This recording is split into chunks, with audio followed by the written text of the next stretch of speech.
ठीक है, next chapter शुरू करते हैं भाई तुम्हारे लिए, ठीक है। और आज का जो चैप्टर नहीं, नेक्स्ट टॉपिक, आज का जो टॉपिक है तुम्हारे लिए वो है रेखीय आवर्धन। रेखीय आवर्धन, आवर्धन सुना है कभी? इससे पहले कहीं, इससे पहले जब दर्पण पढ़ा था उसमें भी आया आवर्धन आया था। इसको बोलते हैं लीनियर मैग्निफिकेशन। लीनियर मैग्निफिकेशन,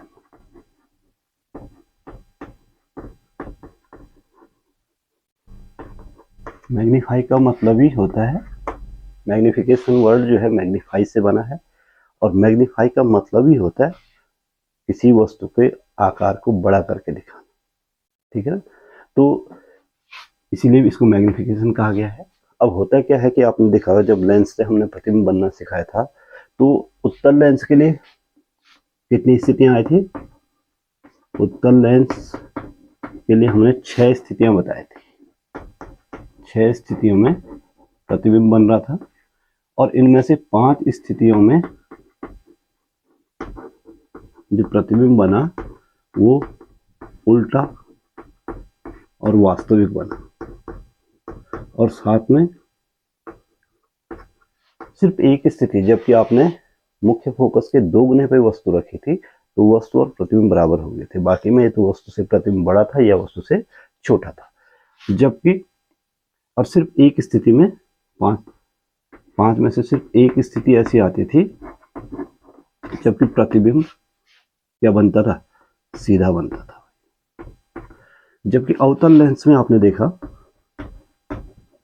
अवतल लेंस में सिर्फ एक स्थिति आई थी, और उसमें भी जो प्रतिबिंब बना था वो क्या बना था? सीधा बना था भाई, सीधा और इमेजिनरी, यानी कि वर्चुअल, इमेजिनरी, आभासी, जो भी आप बोलना चाहो। अब क्या होता है कि अगर कोई लेंस भिन्न भिन्न स्थितियों में रखी वस्तु की प्रतिबिंब की लंबाई और वस्तु के वास्तविक प्रतिबिंब की लंबाई के अनुपात को हम मैग्निफिकेशन बोलते हैं, रेखीय आवर्धन बोलते हैं। अब हम आते हैं रेखीय आवर्धन। रेखीय परिभाषा चाहो तो नोट कर लो कि किसी भी लेंस के सामने अलग अलग स्थितियों में रखे वस्तु के प्रतिबिंब, वस्तु जो रखनी है वो सीधी रखनी है भाई, मुख्य अक्ष के लंबवत। एक चीज और नोट कर लेना कि किसी भी लेंस के सम्मुख मुख्य अक्ष के लंबवत रखी वस्तुओं के प्रतिबिंब की लंबाई और वस्तु की वास्तविक लंबाई के अनुपात को रेखीय आवर्धन कहा जाता है। तो रेखीय आवर्धन बराबर होता है प्रतिबिंब की लंबाई, प्रतिबिंब की बट्टे वस्तु की लंबाई। और आपने देखा हुआ है, इसको m लिखते हैं। m बराबर, प्रतिबिंब को हम ज्यादातर a डैश b डैश लिख रहे थे, और वस्तु की लंबाई को हम क्या लिख रहे थे? a b लिख रहे थे। तो m इक्वल टू हो जाता है a डैश b डैश बटे a b। बात समझ में आ गई? क्योंकि रेखीय आवर्धन क्या है? एक अनुपात है, समान लंबाइयों की वस्तुओं की लंबाइयों का अनुपात है, इसलिए इसका कोई मात्रक नहीं होगा, इसकी कोई विमा नहीं होगी। ये चीज भी नोट कर लेना। दूसरी चीज, अब हम आते हैं कि रेखीय आवर्धन होगा, लेकिन कितना होगा, उसकी कैलकुलेशन कैसे होगी? क्योंकि अगर आभासी प्रतिबिंब बना हुआ है तो उसकी लंबाई नापना मुश्किल है, आप उसकी लंबाई नहीं नाप पाओगे। वस्तु की लंबाई तो आपको मालूम होती है, लेकिन प्रतिबिंब की लंबाई नापना मुश्किल है, नहीं नापी जा सकती है। प्रतिबिंब दर्पण के लेंस के दूसरी तरफ बना, वो तो आभासी बना, या वह इस तरह बना, सीधा बना, उल्टा बना, तो उसकी लंबाई नापना हर समय जो है संभव नहीं हो पाएगा। इसलिए निकालना कैसे, आवर्धन की हम कैलकुलेशन कैसे करेंगे? इसके लिए सबसे पहले मैं उत्तल लेंस के लिए लेता हूं।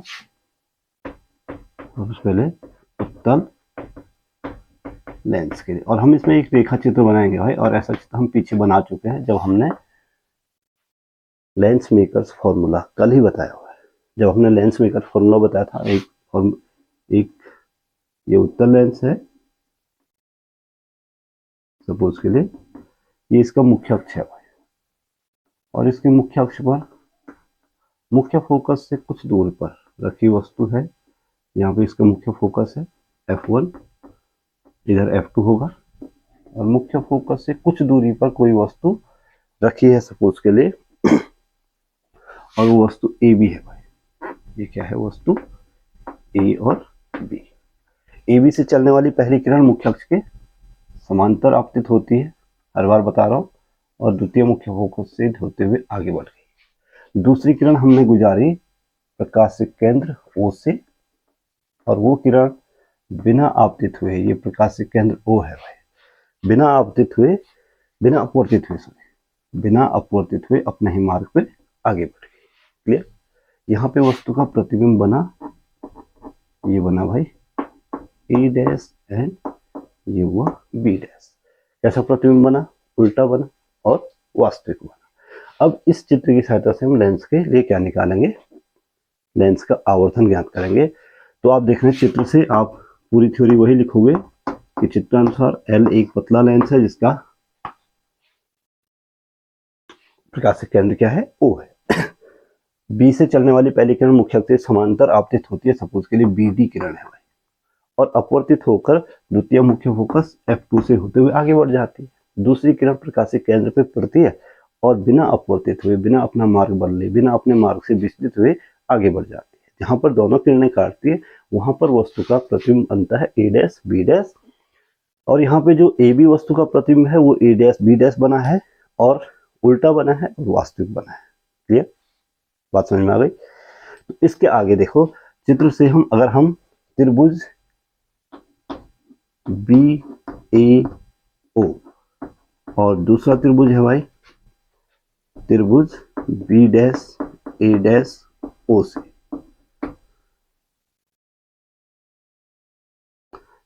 चित्र त्रिभुज बी ए ओ, देखो ये कोण 90 डिग्री है, ये वाला कोण भी कितना है? 90 डिग्री।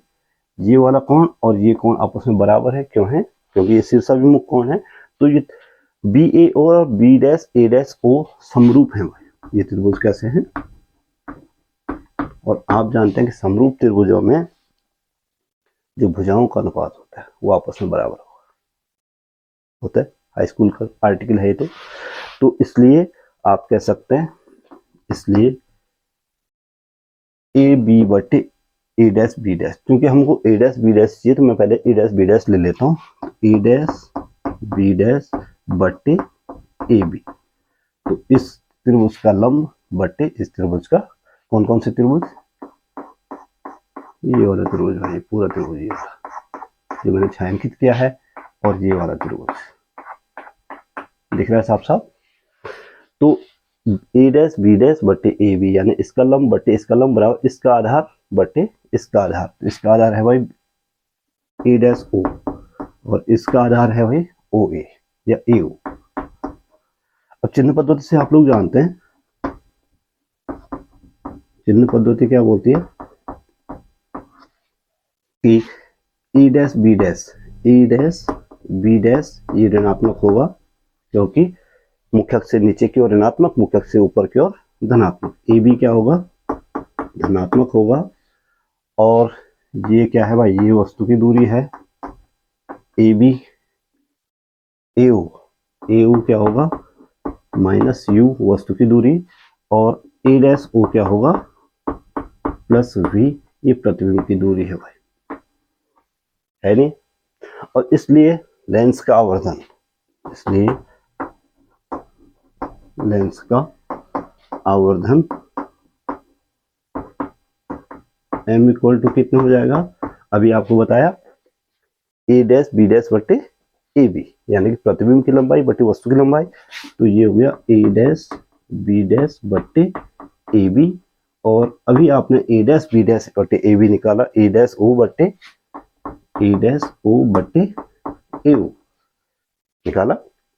अब देखो ए डैश बी डैश ये माइनस है, ए डैश बी डैश ये माइनस है, ये ए बी प्लस है भाई, और ये है भाई ए डैश ओ ये प्लस वी है, और ए ओ क्या है? माइनस यू है। ये प्लस माइनस आपस में कट जाएंगे, तो आप कह सकते हैं लेंस का आवर्धन m इक्वल टू, लेंस का आवर्धन को हम m लिखते हैं, m इक्वल टू v बटे u, v बटे, देखो ध्यान से देखो, ये माइनस चिन्ह है, ये भी माइनस चिन्ह, दोनों पक्षों में कट जाएगा, तो m equal to minus v बट्टे यू, यानी m, सॉरी माइनस वी बट्टे यू नहीं आएगा, बल्कि क्या आ जाएगा, प्लस वी बट्टे यू, यानी m को आप कह सकते हैं कि लेंस के ऑप्टिकल सेंटर से प्रतिबिंब की दूरी बट्टे लेंस के ऑप्टिकल सेंटर से वस्तु की दूरी। ये किसका आवर्धन आ गया,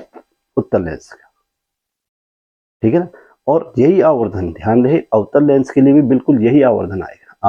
आपने इतनी चीज नोट करनी है कि जब आपने दर्पण का आवर्धन पढ़ा होगा, दर्पण के लिए क्या होता था, m equal to minus v बटे यू आया होगा, और लेंस के लिए कितना आता है, प्लस वी बटे यू। और ध्यान रहे, हम इसमें जो चिन्ह पद्धति है उसका यूज कर चुके हैं। बात समझ में आ गई, आगे बढ़ो। ये उत्तल लेंस की बात हुई। अब अवतल लेंस के लिए कैसे होगा, निकलेगा यही अवतल। अब क्या होता है अवतल लेंस के लिए, हम एक और रेखा चित्र बनाते हैं अवतल लेंस के लिए। ये अवतल लेंस है भाई, साफ साफ दिख रहा है, ये इसका वक्रता केंद्र, ये इसका ऑप्टिकल सेंटर O है, और ये इसका मुख्य अक्ष है। मुख्य अक्ष इसका द्वितीय मुख्य फोकस F2 यहाँ होगा, प्रथम मुख्य फोकस F1 यहाँ होगा, ठीक है। यहाँ पे कोई वस्तु रखी है, सपोज के लिए ए रहे, तो यहाँ पे कोई वस्तु रखी है A और B। पहली किरण मुख्य अक्ष के समांतर गई, अपवर्तित होकर कहाँ जाएगी, अपवर्तित होकर इस प्रकार से बाहर की ओर फैलाएगा, क्योंकि अब सारी लेंस है तो बाहर की ओर फैलाएगा, और इस प्रकार से फैलाएगा कि पीछे बढ़ाने पर कहाँ पे मिलेगा, द्वितीय मुख्य फोकस पर। तो ये इस ढंग से फैलेगी भाई, ध्यान रहे, ये बाहर की ओर चलेगी, बी डी किरण है सपोज के लिए, ठीक है। दूसरी किरण कहाँ से गई, प्रकाशीय केंद्र O से, और बिना विचलित हुए अपने मार्ग से आगे बढ़ गई भाई, इसको कोई फर्क नहीं पड़ता है। और यहाँ पे वस्तु का जो प्रतिबिंब बना, ये बना A डैश और B डैश, आप देखोगे सीधा बना, कैसा बना, सीधा, और छोटा बना नहीं, क्लियर। तो थ्योरी वही है जो आप इसमें लिख चुके हैं, इसमें भी आप लिखोगे कि वस्तु ए बी का प्रतिबिंब क्या बन रहा है, ए डैश बी डैश बन रहा है। कैसे बन रहा है, पहली किरण मुख्य अक्ष के समांतर जा रही है, अपवर्तित होकर इस प्रकार से बाहर की ओर आ रही है कि पीछे बढ़ाए जाने पर द्वितीय मुख्य फोकस F2 पर मिलती है। दूसरी किरण मुख्य फोकस प्रकाशित केंद्र से गुजरती है, बिना अपवर्तित हुए अपने मार्ग से आगे बढ़ जाती है। दोनों किरणें जहाँ पे काटती है वहां पे वस्तु ए बी का सीधा और कैसा प्रतिबिंब बना, तो सीधा बना, छोटा बना और आभासी बना, सीधा, छोटा और आभासी प्रतिबिंब बना, क्लियर। अब मैं चलता हूँ इसकी थ्योरी में। अब देखो चित्र से फिर से वापस दो त्रिभुज दिखेंगे आपको, त्रिभुज BAO, ये समरूप है भाई B dash A dash O के त्रिभुज। अब कैसे समरूप है आप लोगों को दिख रहा है, त्रिभुज देखो BAO यानी ये पूरा त्रिभुज, और B dash A dash O यानी कि ये छोटा सा त्रिभुज, ये वाला कोण दोनों में क्या है, कोण B dash A dash O बोलो, B dash O A dash बोलो, या BOA बोलो, तो ये दोनों कोण, ये कोण आपस में क्या है, बराबर है, क्योंकि दोनों में कॉमन एंगल है भाई, ठीक है ना। और ये 90 डिग्री है, ये वस्तु भी सीधी रखी है तो प्रतिबिंब भी सीधा बन रहा है, तो ये 90 डिग्री, ये भी 90 डिग्री, दोनों त्रिभुज क्या हो गए, समरूप हो गए। तो समरूप है तो इनकी संगत भुजाओं का अनुपात समान होगा, इसलिए A डैश B डैश बटे AB, A dash B dash बटे AB। देखो पहले A डैश B डैश क्यों ले रहा हूं, क्योंकि हमें रेखा आवर्धन में A डैश B डैश ऊपर है, ये बराबर हो जाएगा A डैश B डैश बराबर हो जाएगा A डैश O, यहाँ भी A डैश O बटे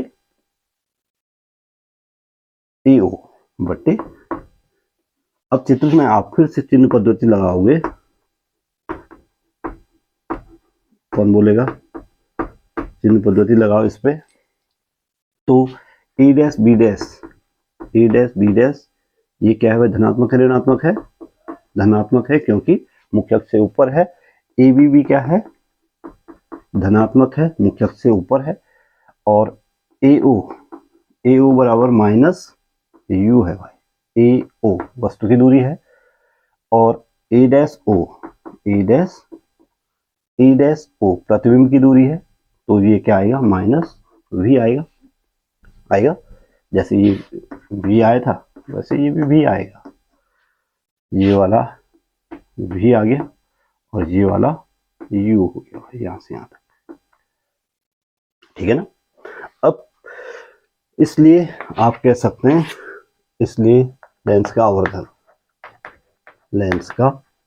हमें आवर्धन से मतलब है, आवर्धन M equal to A dash B dash बटे AB, और A डैश B डैश बटे AB किसके बराबर आया अभी आपके, A डैश O बटे AO। अब चिन्ह रखो, M equal to A dash B dash, ये धनात्मक है और ये भी धनात्मक है, AB भी धनात्मक है, A डैश B डैश भी धनात्मक है, और बराबर ये माइनस V है भाई, और ये क्या है, माइनस U है। देखो तो M इक्वल टू फाइनली वापस माइनस माइनस कट गया तो V बटे U। तो जो उत्तर लेंस का आवर्धन है यही अवतल लेंस का भी आवर्धन है। दोनों के लिए फॉर्मूला समान आएगा और वो आएगा V बटे U, यानी कि लेंस से वो प्रतिबिंब की दूरी बटे लेंस से वस्तु की दूरी। तो ये रेखीय आवर्धन कहलाता है। नोट करो, आ गई बात समझ में, ठीक है। इसी को थोड़ा और आगे बढ़ाता हूँ। अब क्या होता है कि कई बार जब न्यूमेरिकल्स पूछे जाते हैं तो कोई जरूरी नहीं कि आपके पास हमेशा V और U दिया हो और आपको इतना आसानी से ये वाला ये तो कोई क्लास 2 3 वाला बच्चा कर लेगा। अगर V भी दिया हुआ U भी दिया, V बटे U तो कोई भी कर लेगा। तो कई बार क्या होता है आपको फोकस दूरी के पदों में दिया होता है, कई बार क्या होता है वस्तु की दूरी और फोकस दूरी के पदों में दिया होता है, कई बार प्रतिबिंब की दूरी और फोकस दूरी के पदों में दिया होता है। तो उस स्थिति में क्या होगा, अभी वही चल रहा टॉपिक वही चल रहा है इसलिए मैं मिटा नहीं रहा हूं इसको। अब हम इसी आर्टिकल को थोड़ा और आगे बढ़ाते हैं भाई।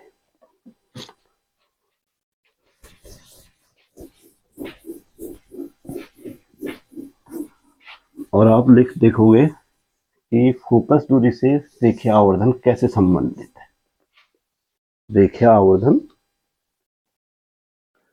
तथा फोकस दूरी, फोकस ही लिख लेते, ये फोकस दूरी समझो आप इसको, रेखीय आवर्धन तथा फोकस दूरी में संबंध।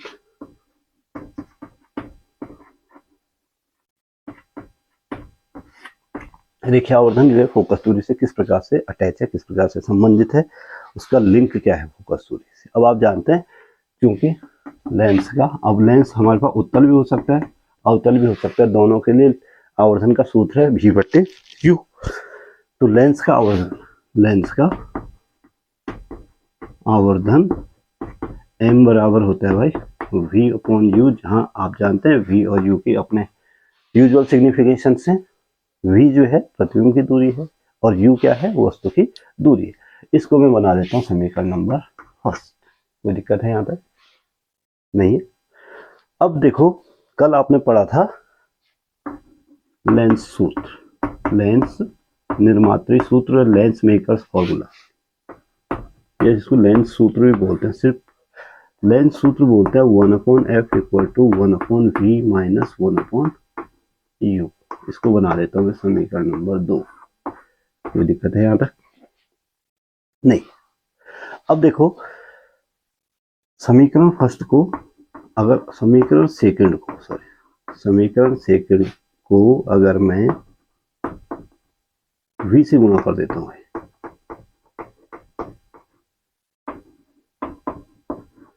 अब आप देखोगे क्या निकलेगा।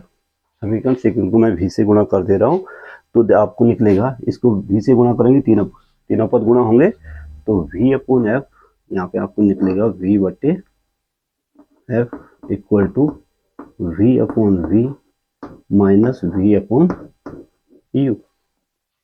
v से तीनों गुणा कर दिया, ठीक है, अंश में गुणा होता है।